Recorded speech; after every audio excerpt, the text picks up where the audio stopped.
Hi guys, welcome to Westminster Uncensored. I'm Michael Heaver. I'm Patrick Christie's. And as ever, we're going to be talking about the big news and views going on across the world, live and direct with you. And we start today with Brexit transition. We're also going to be talking about London knife crime, seeing more stabbings, and Rotherham child abuse, all the very latest. But Patrick, we start with Brexit.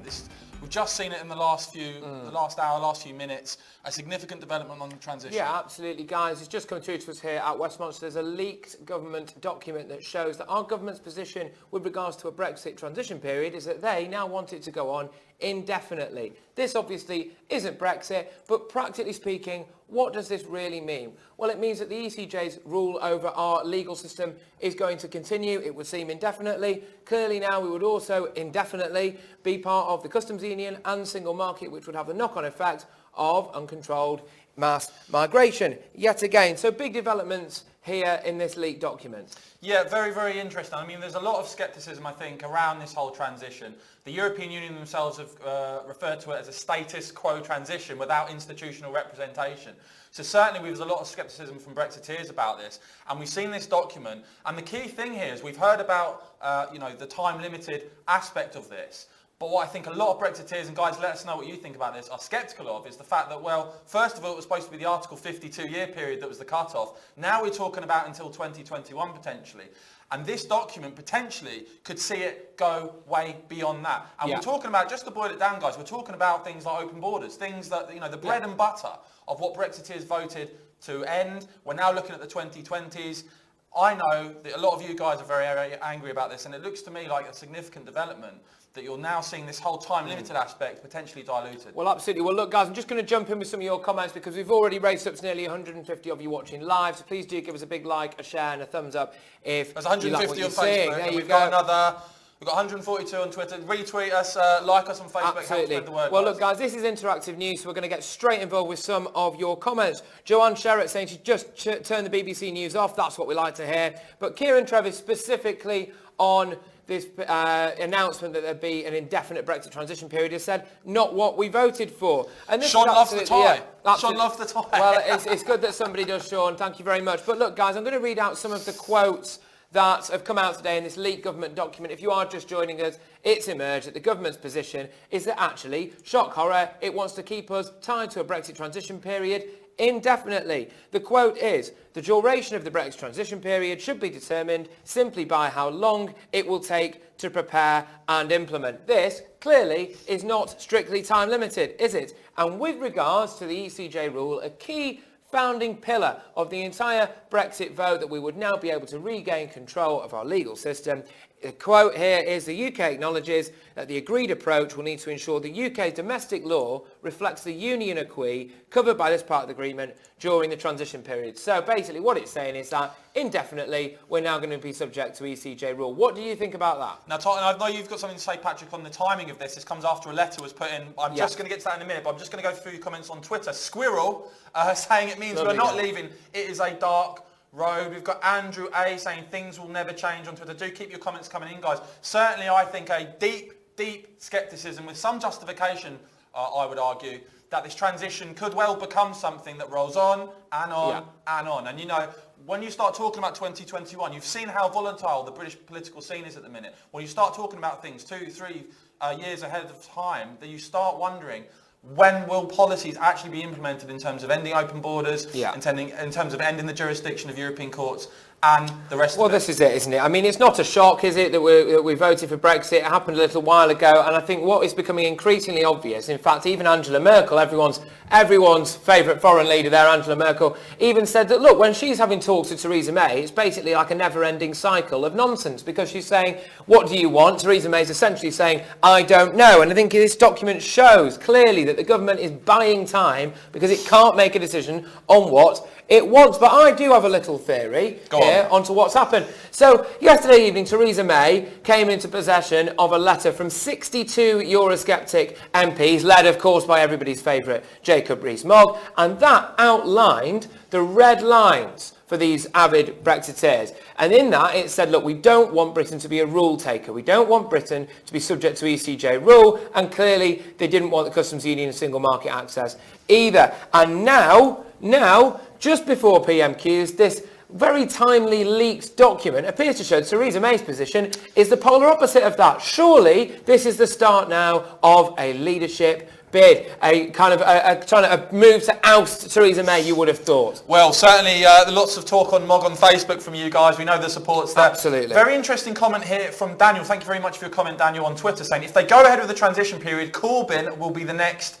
PM. Athena also with a comment, read the document, it's very clear we're being sold out. Another comment from O11, Corbyn will be the next PM. Yeah. So look, I think there's, I think outside of the Westminster bubble and maybe in the Westminster bubble, there's a increasing anger at this transition, at the sort of the feeling that things are never going to change, that the government's not being radical enough, that the changes that people want to see aren't being brought in quickly enough. And will it ever happen? That's what people are starting to wonder. Well, this is That's what you guys are telling us. And, do come and tell us what you think about this, guys, because it's, when it comes to Brexit, when it comes to implementing things like ending open borders, the timing of this is absolutely key. To keep the faith, I think the government really need to get specific on the timings of what they're trying to do. Now, we had a couple of comments in from you guys on Facebook just saying, where can we read this document? Well, if you go into the Facebook comments now, you will see a link has just been posted to this. Also, if that's disappeared too quickly down your timeline there, just feel free to go on westminster.com and check it out. And while you're there, you might see a little box that says westminster.com/support. Guys, we are relying on you to keep bringing you the honest, straight news that you crave, that you might not find elsewhere in the mainstream media. You can see a little link just below my mouth there now that says westminster.com/support. Please help us thrive. I do appreciate your support. And the first reaction we've had from our first Uncensored show was phenomenal, guys. Massive. So many of you saying that you enjoyed the show, so many of you supporting us, and we really do value that. It's because of you we can keep doing what we're doing. So just go through some Facebook comments here. Margaret Dickey, thank you very much for getting in touch. Margaret saying it's undemocratic. This indefinite transition should never happen.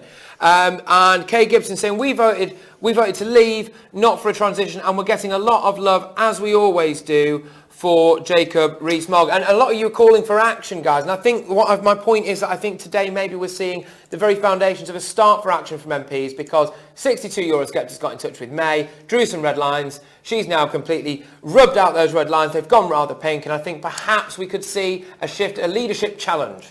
Interesting comment on YouTube. Don't worry, we're not abandoned YouTube. We're going to read your comments as well. Thank you, YouTube viewers. Fast growing for us.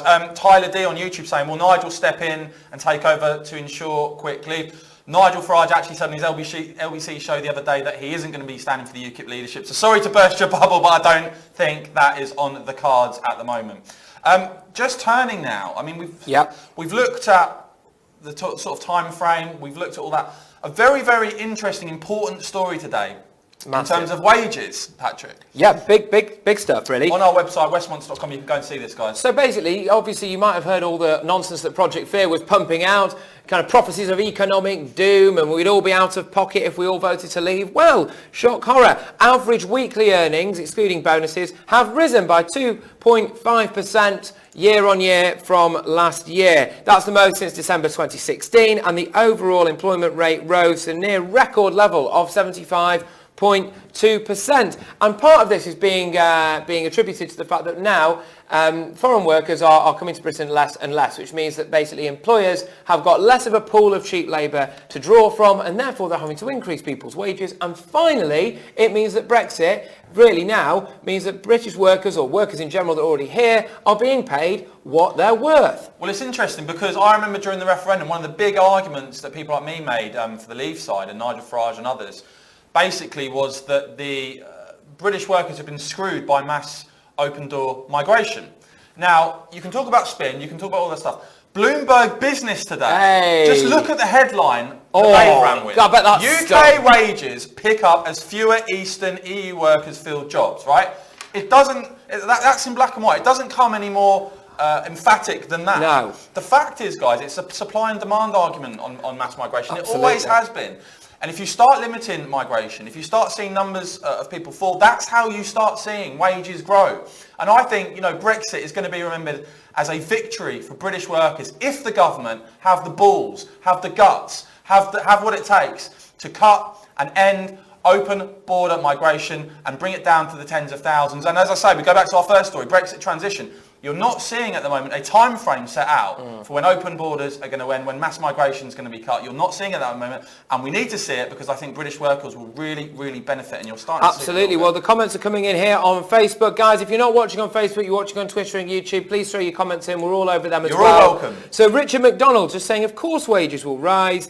It's supply and demand, as you've just said there. And Marcus Fu as well, regular on the show, Marcus, thank you very much. Just saying the UK really can do well out of the European Union. And this is it, isn't it, guys? I have a big problem with here, anyone who's on the left that seems to be in favour of the single market and the free movement of workers and stuff. How can you claim to be on the side of the UK labour force if you are in favour of a system that basically floods the economy, the lower echelons of that economy, with cheap, unskilled labour, drives down wages and drives down employment opportunity? And now Brexit has a chance to reverse that, and we should embrace it. Just a quick little plug here, guys, because we need to mention it. Our Red Alert email goes out daily during the week, has some of the big stories. It's not huge, it's not no BS, it's just very hard hitting, allows you to stay up with what's going on. If you go on any of our stories over there on our website on westmonster.com, you'll see the Red Alert sign up, so get yourself on that list to make sure that you don't miss out and you're kept well informed of everything that is going on.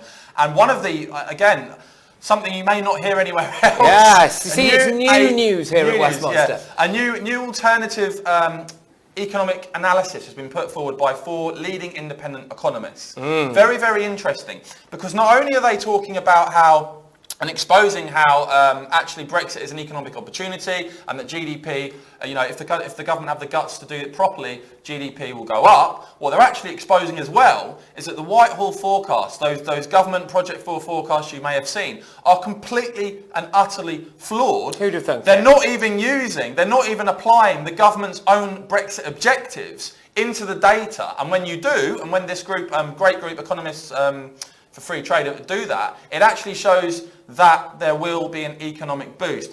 Very, very interesting. I believe Ian Duncan Smith had something to say about this as well. Absolutely, guys. Yeah, so Ian Duncan Smith, the former Tory leader, as Michael's rightly said, has given us a nice little quote on this. He's saying that these latest figures suggest that we should all be highly sceptical of Project Fear Mark II, the Treasury-led operation by Whitehall officials to discredit Brexit and browbeat ministers into the softest of departures from the EU. It shows that far from depressing UK economic growth in the years to come, escaping from the EU will boost domestic economic growth and raise living standards right across the country, particularly for the poorest. Now, guys, one thing that it's a bit of a slam dunk, that, isn't it, well, really? Of course it is, really. I mean, it's another nail in the coffin for this Project Fear. We've seen that they were basically wrong on all counts. Just in the wake of Brexit, they predicted something between 500,000 and 800,000 job losses. They predicted an instant recession. These things obviously haven't happened. In fact, it's gone the other way. And I think one thing that needs to be taken very seriously here, and one thing you won't see a lot on the mainstream media, in fact, often you can be accused of being a bit of a weird conspiracy theorist if you were to say this in the mainstream media, but it's true.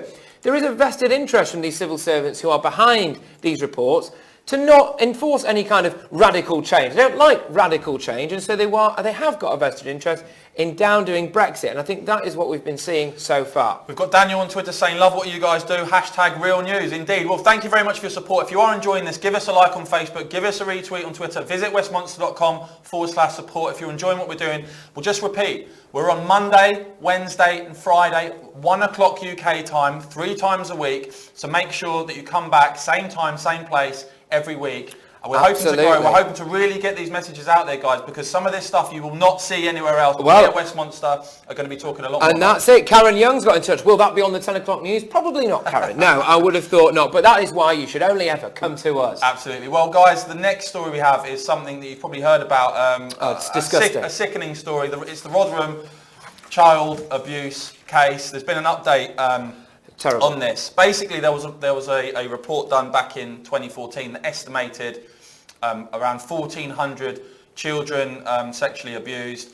The National Crime Agency have actually now launched an inquiry into this themselves and revised upwards the amount of people, the amount of children that they believe have been sexually abused in Rotherham. And the numbers, guys, I mean, we're talking about 1,510 children sexually abused in one town.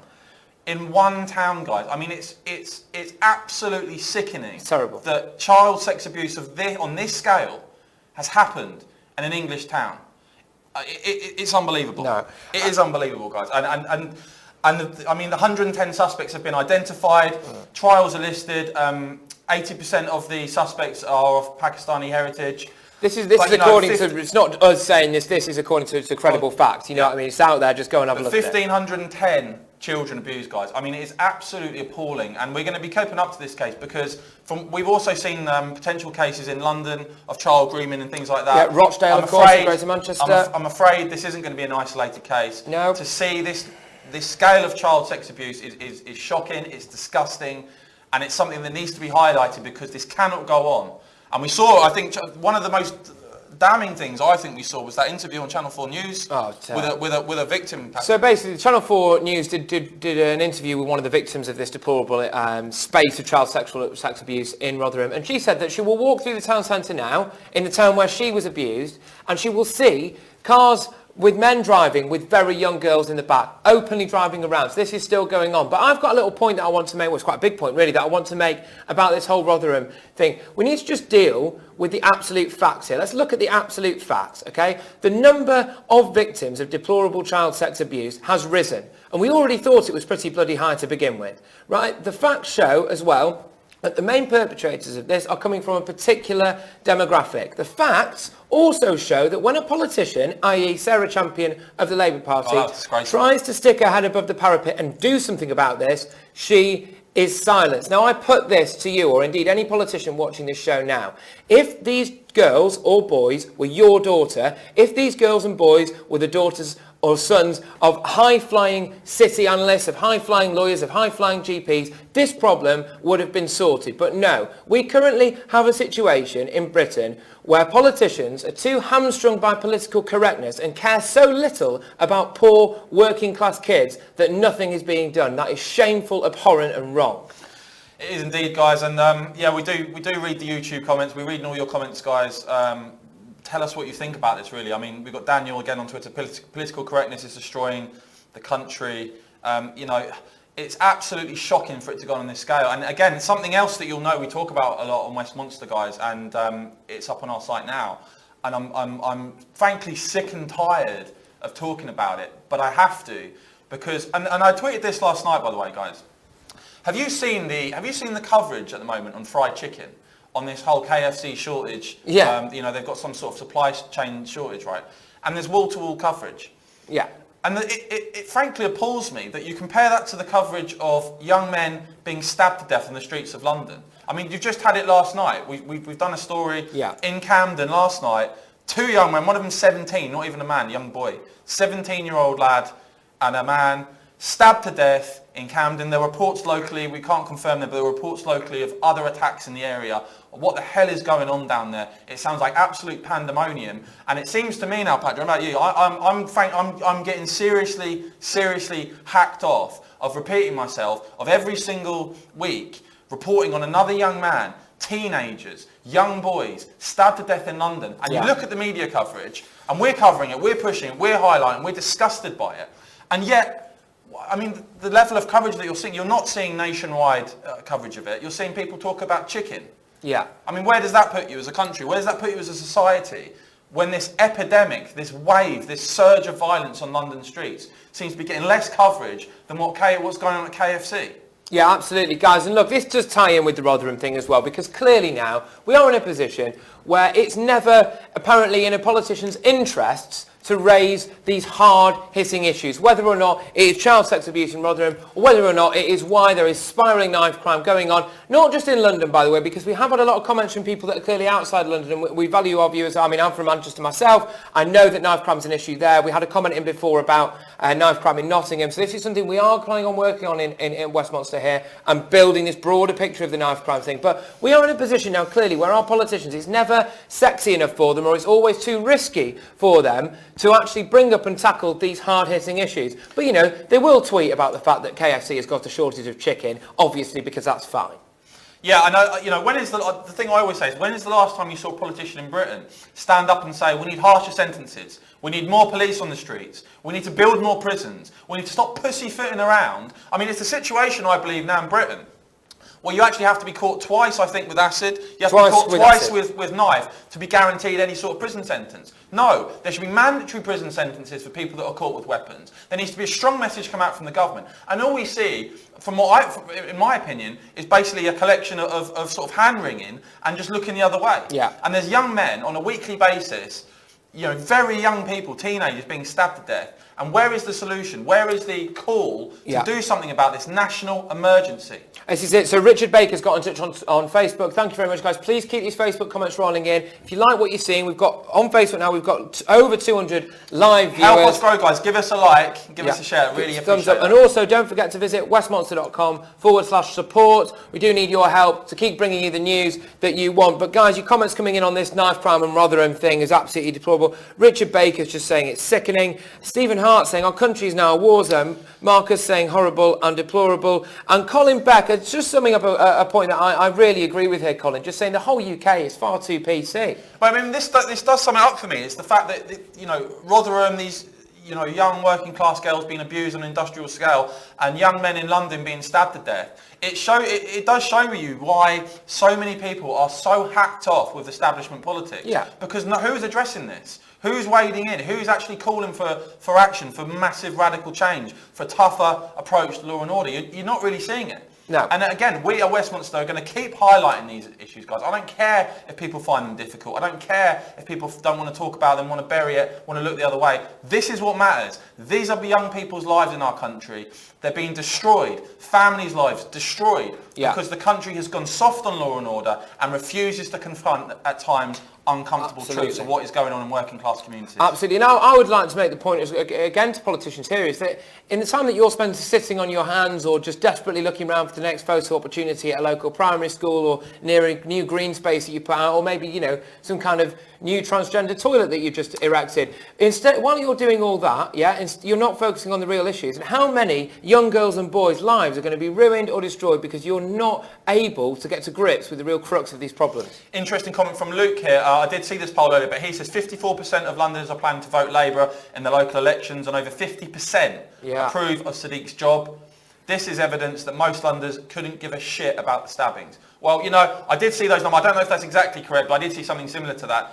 It is pretty shocking. Interestingly, and I keep highlighting this kind of went under the radar, but Sadiq Khan, who is someone who went into the election for London Mayor basically saying he wanted to further reduce the use of stop and search, has actually U-turned on it as this horrific wave of violence has unfolded in London. And he has now said that he wants to see there's going to be a significant increase in stop and search. And it just shows you, that election's one thing. It just shows you, I think, that the whole airy-fairy, soft-touch approach to law and order has completely and comprehensively failed. Yeah. And when you get someone that purports to be soft on law and order and I'll cut these and all the rest of it, when they actually are mugged by reality, when they actually get in office, they see that approach doesn't work. As for what happens electorally, we'll have to see. But look, Sadiq Khan is one politician who said about stop and search that he wanted to see it cut, and then in office has done a complete and utter U-turn. The fact is, guys, you cannot do law and order on the cheap. You have to invest in it, and if you go soft on it, you will see a rise in crime. And I believe that's what we're seeing unfold. Well, absolutely. And just before we move on to another topic, I'm going to read out some more of your comments because, guys, look, here at Westminster, it's the new kind of news. We really are doing it with you. We're doing the news with you, not just for you. And so we want your interactions and getting a load of them coming in. Just saying... Yeah, we do love to hear what you guys have to say about this stuff. We really do. Sandra Blackmore Wood here saying, just keep telling the truth, lads. Nice to hear it. And we really, really appreciate that, guys. Leslie White saying, it's too soft with prisoners need to be stricter. And that's part of the problem, isn't it? The fact that at the minute, if you walk out with a bottle of acid, which sounds mental, doesn't it? But actually this is now happening all the time. People are walking out with bottles of acid. They know even if they get caught with it, then they get let off and they can carry it a second time and get caught with it a second time before anything happens. How does that work? And then if they do end up in court, what sentence are they getting? Absolutely naff all. Really, there is a fundamental problem with law and order in this country.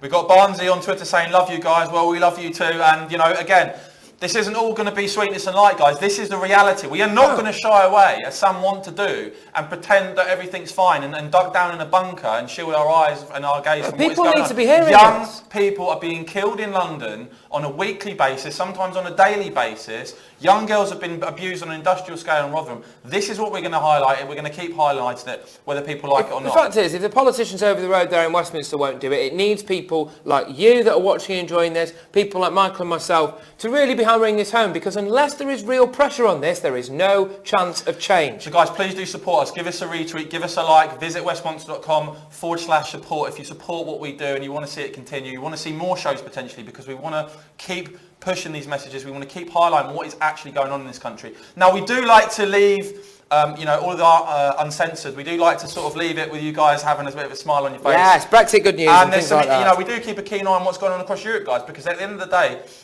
huge political changes unfolding right across Europe. And we look at Germany.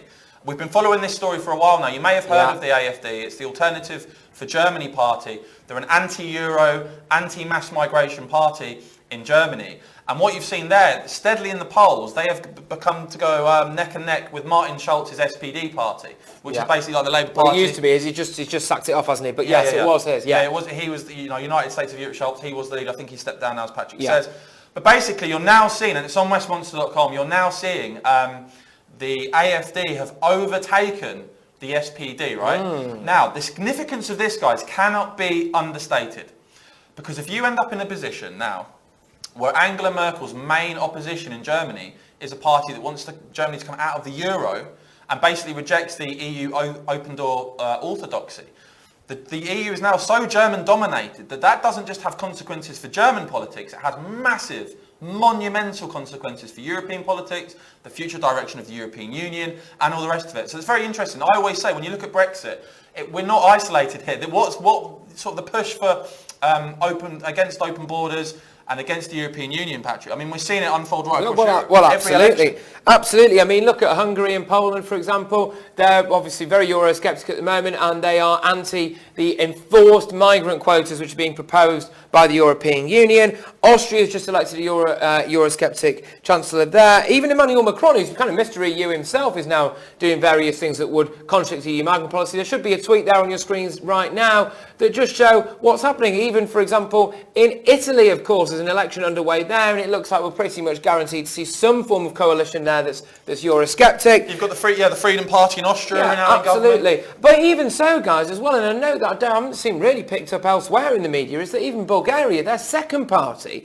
is basically eyes on Russia. It's not eyes on the EU. So it couldn't take much there to shift, and then again you have another break-off. So really, the EU is facing a monumental existential crisis here. Yeah, lots of comments about Angela Merkel, and I think she is really that symbol, isn't she, guys? She's that symbol of the European Union open border orthodoxy, one that's completely botched the migrant crisis, one that's overseen a European Union that is losing popularity. Every election, you're seeing Eurosceptic forces rising, and I think as I say, big consequences moving forward. If the main opposition party to Angela Merkel in Germany is a party that opposes open borders, is a party that wants Germany to come out of the euro, is a party that opposes further, deeper EU integration. Let us know what you think. Find a few comments, guys. Pete Fitzpatrick saying Orban is a leader, and I think as well, look, even if you're not a massive fan of Orban, I think maybe you possibly could be.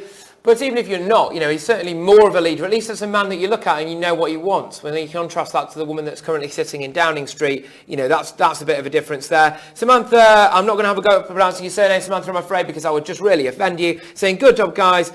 Keep speaking the truth. A lot of hatred on here for Angela Merkel. Stephen Hart saying it beggars belief that Merkel is still in power. And Kerry Isel there putting across a nice little point here, just saying we aren't against Europe, we're just anti-EU, and I think that's important. Got a comment from Jimmy on Twitter asking, when are we going to start selling t-shirts on our website? We can support you in advertising. Very good idea. We'll be doing lots more of that, but for now, if you visit westminster.com/support, if you can help us, if you can support us, if you can help us grow, we would very much appreciate it. But we will be back on Friday, 1 p.m, same time, same place, Facebook, YouTube and Twitter. So have a good day, and we will see you on Friday. Take care, guys.